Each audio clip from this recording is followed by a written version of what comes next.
የቃሪያ እምነት ከአባት የጓሮ የሚቆረጥ ቃሪያ ሰብስቦ እምነት ነው እያለ ሲያበላህ በባዶ ሆድህ አሜን ብለህ የምትቀበል እንዴት ቢንቁነ ነው ግን እንዴ! የቃሪያ እምነት የሰናፍጭ እምነት ይሄ ንቀት እኮ ነው። ቤተ ክርስቲያኒቱን ማቃለል፣ ህዝቡን መናቅ፣ ምንም አያውቅም አያነብም ንቀት እኮ ነው። ይሄ ነውር እኮ ነው በጣም። ቃሪያ ከአባቴ ማሳ እኮ ነው የሚበቅለው። ሰናፍጭ፣ ማር፣ ቅቤ እነዚህ እኮ ስርዓተ ምግቦች ናቸው ከሃይማኖት ጋር የማይገናኙ። ሰዎች በየጊዜው እሁድና ቅዳሜ እንደው መንፈሳዊ ጉዞ በሚል ስያሜ ስሙ ጥሩ ነው በእውነት ግን ለብዙ ችግር ይጋለጣሉ ሰዎች። በአዲስ አበባ ባለው አብያተ ክርስቲያናት ጾሙ፣ ጸሎቱ፣ ቅዳሴው፣ ማህሌቱ፣ ሳታቱ አልታጎለም። በተገቢ ሁኔታ አገልግሎት ይሰጣል። ግን ሰዎች ያለ አቅማቸው፣ ያለ ችሎታቸው፣ ያለ ጸጋቸው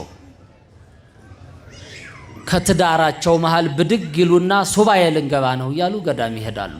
ይሄ በጣም የለየለት ቅብጠት ነው። እንንገራችሁ፣ ሱባኤ የመነኮሳትና የባህታውያን እንጂ የባለ ትዳሮች አይደለም።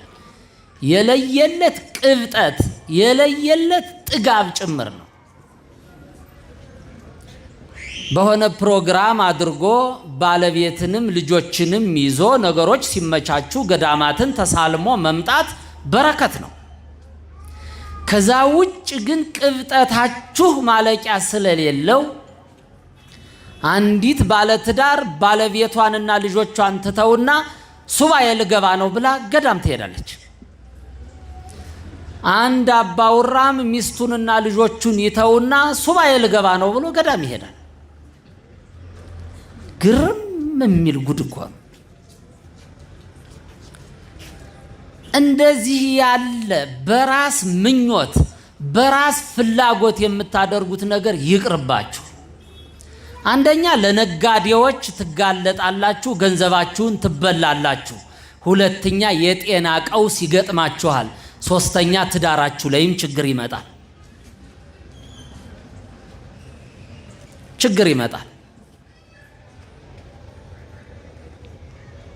እንደዛ ያላችሁ ሰዎች ወደ ቀልባችሁ ተመለሱ። ሱባኤ ሂጄ ሚስቴ በኔ ላይ ችግር እንደምትፈጥር ህልም አየው ብለው ትዳራቸውን የሚፈቱ ሰዎች በስተዋል። ሱባኤ ሂጄ ባሌ በኔ ላይ ችግር እንደሚሰራ እንደሚፈጥር ህልም አየው ብለው መተው ትዳራቸውን የሚበትኑ ብዙ ሰዎች አሉ። ከዚህ መካከል የመጋቢ ሐዲስ ንስሐ ልጆች የገጠማቸውን የንታ ይንጡ፣ ለሰፊው ህዝብ ምስክርነት ይስጡ። ይንጡ ስም አይጥሩ እንጂ ይናገሩ። ይንጡ ኑም አባቴ እንደዚህ ባለመናገራችን ብዙ ህዝብ እየተበደለ ነው። ይንጡ ወደ መድረክ ከኔ ጎን ይቁሙ። ይንጡ የእሳቸው ንስሐ ልጅ የገጠማቸውን ይንገሯችሁ፣ ሳያጎሉ ሳይጨምሩ። የምታውቋቸው መጋቢ ሐዲስ መምህር ተስፋ ሚካኤል የቤተ ክርስቲያናችን ስብከተ ወንጌል ናቸው። የሰው ስም አይጠሩም። በቤተሰባቸው በንስሐ ልጆቻቸው የገጠመውን ግን ይንገሯችሁ። ኑ ይሄ ትልቅ ትምህርት ነው። የኔ አባት ይናገሩ።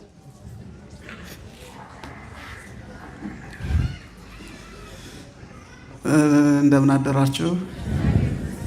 ያው ለመታዘዝ ነው። ከንስሐ ልጆች ወገን ሳይሆኑ ከማውቃቸው የዛሬ 10 ዓመት አካባቢ የተደረገ ታሪክ ነውና ትላንት እያወራን ነበረ ከአባታችን ጋር። ምንድነው የሆነው? በስጋው ደግሞ በክብር ተጋብተው የሚኖሩ የሚዋደዱ ባለትዳሮች ናቸው እና እሷ ሲመቻት እሷ ወደ ሱባኤ ትሄዳለች፣ እሱ ሲመቸውም እንደዚሁ እሱ ይሄዳል። ልጆች ያሏቸው ናቸው። በኋላ ባልየው ከሱባኤ ቆይቶ መጣና እሷን ሲያገኛት ባልተለመደ መልኩ ነበረ የነበረው ፍቅር ተወግዶ በዓይነ መዓት እያያት ነበረና ምን ሆነህ ነው ጸባይ የተቀየረ ስትለው ብዙ መናገር አልፈለገም፣ ዝም አላት። ብዙ ጊዜ የኛ አንዱ መገለጫ ዝምታ ነው። ግን በትዳር ዝምታ በጣም መጥፎ ነው፣ ዋጋ ያስከትላል። ገልጾ ቢነግራት ጥሩ ነበር። ዝም አላት። በኋላ በሚያውቁት በሚቀርቡት ሰዎች ታስጠይቀው ሱባኤ ላይ እያለ የገጠመውን ነገር ነው የነገረው። እሱም ምንድነው ልጆችህ ያንተ አይደሉም፣ ባለቤት የወለደችው ከሌላ ነው የሚል ነበረ። በኋላ ይህን ስትሰማ በጣም አዘነች። እንግዲህ ያው በእውነት ላይ ያለች የትዳር አጋር ይህ አይነት ነገር ሲመጣ ምን ያህል እንደምትሰበር አስቡት። እሷ ማንነቷን ታውቃለች። ዋለች አደረች፣ ጸባዩ የሚቀየር አልነበረም። እጅግ በጣም እየከፋባት ሄደ። በኋላ ላይ ያው መከሯቸው፣ ምን አሏቸው፣ አስማምተው ለመቀጠል ተሞከረ። ግን አሁንም ጸባዩ አልተቀየረም። ጉዳዩም ከባድ ስለሆነ ይሄ ነገር በጣም ከባድ ነውና በኋላ ላይ ወጣች እና የራሷን እንትን ማለት ስትጀምር የቤተ ክርስቲያን መምህራን የቤተ ክርስቲያን ሰዎች ሰብሰብ ብለው ማልደው ያው የሀገራችንን ባህል የምታውቁት ነው። በተለመደው መሰረት ተይ ይሄ ሰይጣን ነው እንዲህ የሚያበጣብጣችሁ፣ ትዳርን ያህል መፍታት የለብሽም ብለው ተገቢም ነው አሳረቋቸውና መለሷት። ቤት ሆነች። በኋላ ግን የተከሰተው ነገር ምንድነው? እሷ ቤት እያለች ከመምጣቷ በፊት ተውኝ ባካችሁ፣ የማላውቀው ሰው ሆኖብኛል፣ ልጆችን ላሳድግ ተውኝ ብላቸው ነበረ። በኋላ ግን ግድ ብለው ያው አስገቧት። የእኛን ባህል የምታውቁት ነው። መጨረሻ ላይ የተወሰኑ ቀናት በኋላ መታትና ገደላት በሽጉጥ ሚስቱን ማለት ነው። እና በኋላ ላይ ግን ልጆቹ ሲመረመሩ ልጆች ናቸው፣ የራሱ ልጆች ናቸው። እና እንዲህ አይነት ችግር አለና እንደ አቅማችን እንሆን። እንደ አቅማችን ምትሃት ያቅማል ሰይጣን እጅግ በጣም። የኛ ጾሙ በቂ ነው። በቤተ ክርስቲያናችን ጾም፣ ቀኖና፣ ሱባኤ የሚባል አለ እና የአቅማችንን መኖር አለብን የሚለውን ነገር ለማስተላለፍ ፈልገው ነው አባታችን። እግዚአብሔር ይስጥልን። እናመሰግናለን መምህር። ቃለ ሕይወት ያሰማልን፣ የሞተችውንም ነፍስ ይማርልን እግዚአብሔር። ተመልከቱ አጋንንት የሚሰራው ስራ። ስለዚህ አትቅበጡ፣ ስርዓት ያዙ። ሱባኤ በገዳም ያሉ የመነኮሳት የባሕታውያን ነው።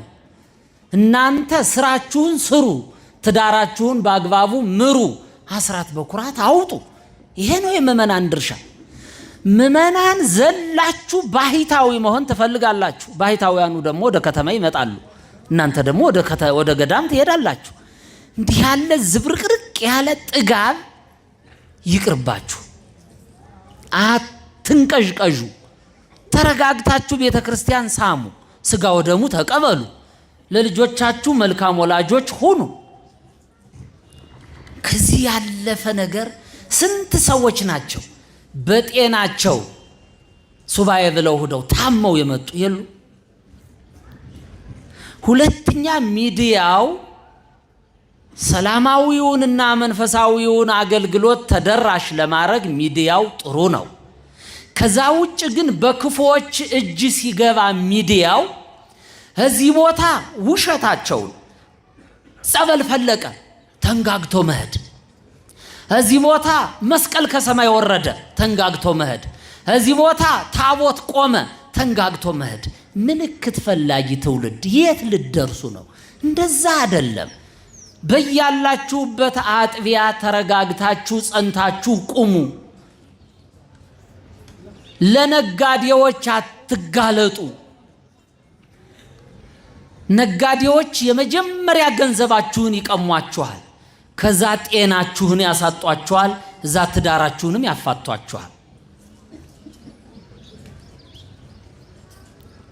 እና እባካችሁ በያላችሁበት አጥቢያ ይቀደሳል፣ ይወደሳል። ዕለት ዕለት ትምህርት ይሰጣል። አስቀድሱ፣ ቁረቡ፣ ትምህርት ስሙ፣ ንስሐ ግቡ፣ ትዳራችሁን በአግባቡ ምሩ፣ ስራችሁን ስሩ፣ አስራተ ኩራት አውጡ። የምእመናን ድርሻ ይሄ ነው። አባቴ ዘላችሁ በማታውቁት እንዴ እልም ያለ በረሃ ብዙ አጋንንት በሚንቀሳቀስበት ሂደህ በየትኛው ጸሎት ልትታገለው ነው? በየትኛው አቅምህ ልትመልሰው ነው? ራስህን አታጋልጥ። የኔ ንስሐ ልጅ እዚህ አዲስ አበባ ነው የምትኖር። በሚዲያ ሲነገር ሰማች። እንደዚህ ያለ ቦታ፣ እንደዚህ ያለ እምነት፣ እንደዚህ ያለ ሲባል ሰማች። ለእኔ ሳትነግር ሄደች። የሆነ ነገር ሰጧት፣ በላች። ባፍ አፍንጫዋ ደም እየወረደ ጭካኔያቸው በሽታው እየወጣ ነው። እልል በሉ ያስብሏቸዋል። ተዝለፍልፋ ስትወድቅ ሆስፒታል ወሰዷት። 3 ከረጢት ደም ወስዳ ነው የተረፈች። ጉበቷን ብጥስጥስ አድርጎ ጥሏት ያበሏት ነገር። እንደዚህ ያሉ ጨካኝ አረመኔዎች፣ ወመኔ ወጠምሻ፣ ግማሹ ቆብ ለብሶ ግማሹ ቲሸርት ለብሶ። ስለዚህ አትታለሉ፣ አትሸወዱ። አባቴ ተረጋግታችሁ ቁሙ። ብዙ ሰው ታማሚ ሆኗል። በየቤቱ ያለ ጉድ አባት ናቸው ብዬ አስገብቼ መተት አርገውብኝ የማይል ጉድ አለ እንዴ? ከጸበል ሄጄ ተዋውቄ ያመጣሁት ሰው እንዲህ አረገብኝ የማይል ጉድ አለ እንዴ? ስለዚህ ኢትዮጵያውያን ኦርቶዶክሳውያን ይሄ መልእክት የምትሰሙት ሁሉ ባልተሰጣችሁ ነገር፣ በማታውቁት ጉዳይ፣ በማይገባችሁና በማያገባችሁ ነገር እግራችሁን አታንሱ። አርፋችሁ ቁጭ በሉ።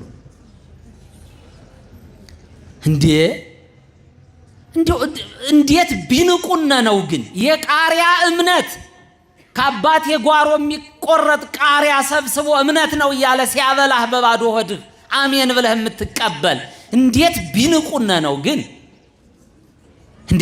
የቃሪያ እምነት፣ የሰናፍጭ እምነት፣ ይሄ ንቀት እኮ ነው።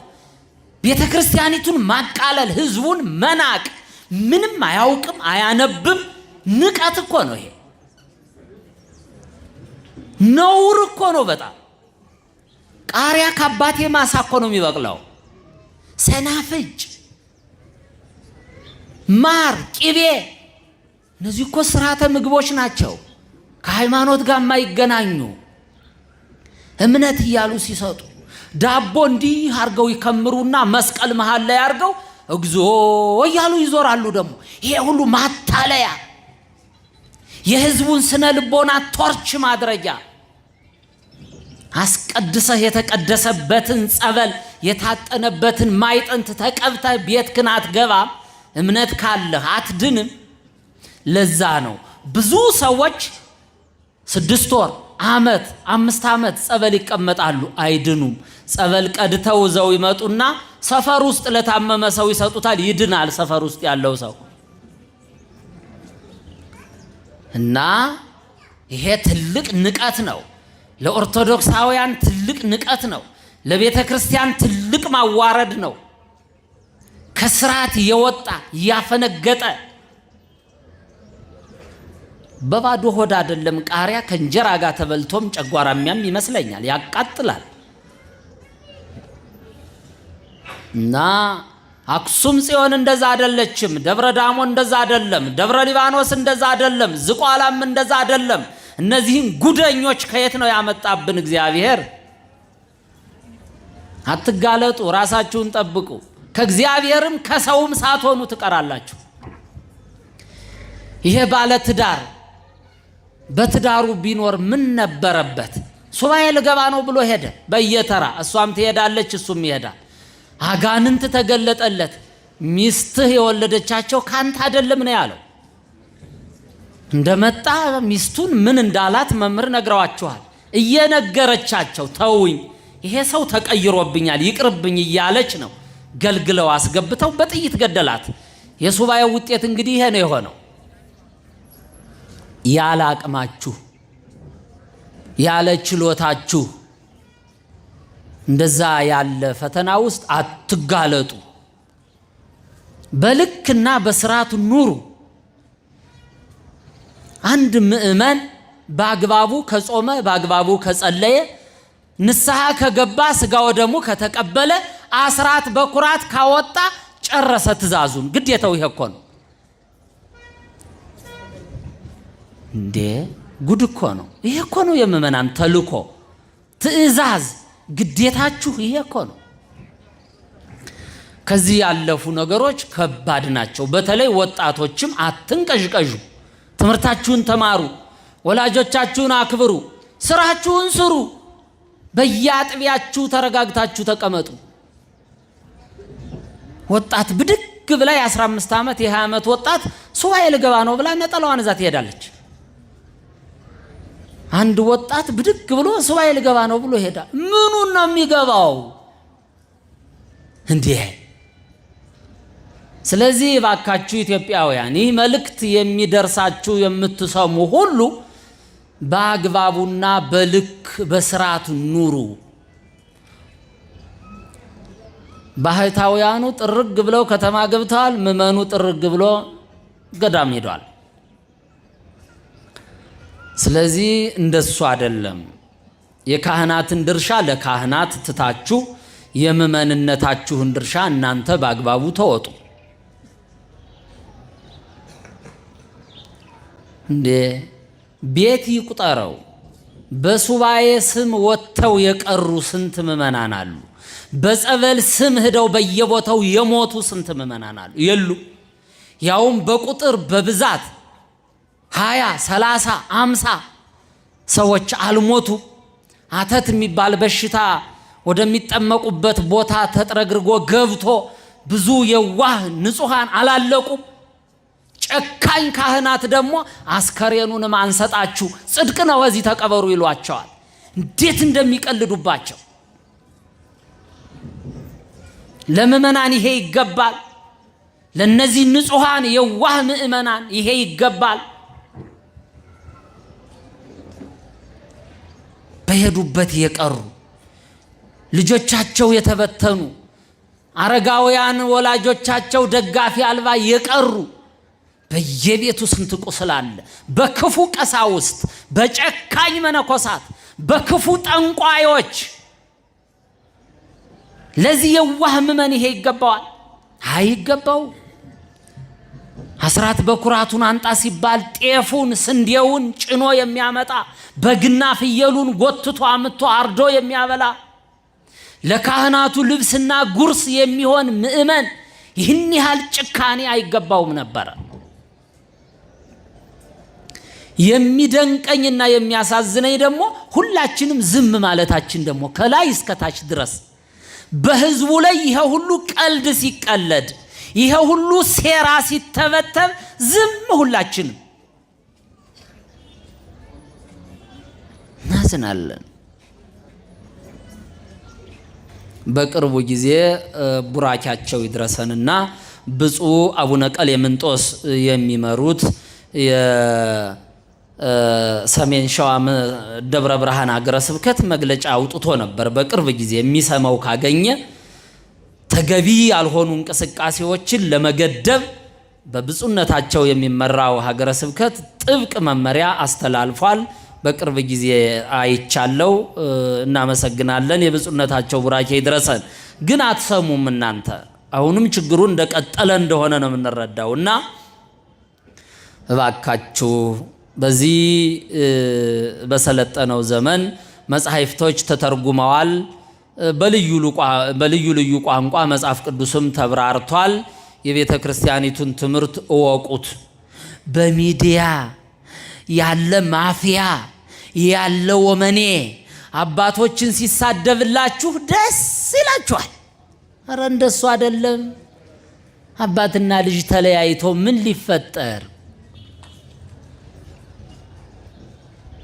አድራሻ የሌላቸው ይዘህ ልትጠይቃቸው ልትወቅሳቸው ማትችላቸው ሰዎች በሚዲያ ቁጭ ብለው ምእመኑን ያለ አቅሙ ሸክም የወፍጮ ድንጋይ አናቱ ላይ ጀርባው ላይ አሸክመው ብዙ ወጣቶች እኮ አሁን ትምህርታቸውን ትተው ቤት ዘግተው ሱባኤ ላይ ነኝ ምን እነዳለን እኮ ከወዳጆቻችን ቤት አረባከው ይምከሩልን ምን ሆና በር ዘግታ እየሰገደች ምን ሆነሽ ነው ብለን ስናናግራት አጋንንቱን እየቀጠቀጥኩት እግዚአብሔር ያሳያችሁ በራስ ላይ መቀለድ እዚሁ እንደዚህ ካሳንቺስ አካባቢ ሚዲያውን ሲሰሙት ይገባቸዋል ሰዎቹ ወጣት የ20 ዓመት ወጣት በር ዘግታን መስገድል የተቀን ትምህርት አትማር ስራ አትሰራ እባክሽ ተይ ብትባል እንዴ አጋንንቱን እየቀጠቀጥኩት ነው ትላለች በራስ ላይ ማሾፍ በራስ ላይ መቀለድ እንዲሆኑ ደግሞ የሚያስተምሩ አሉ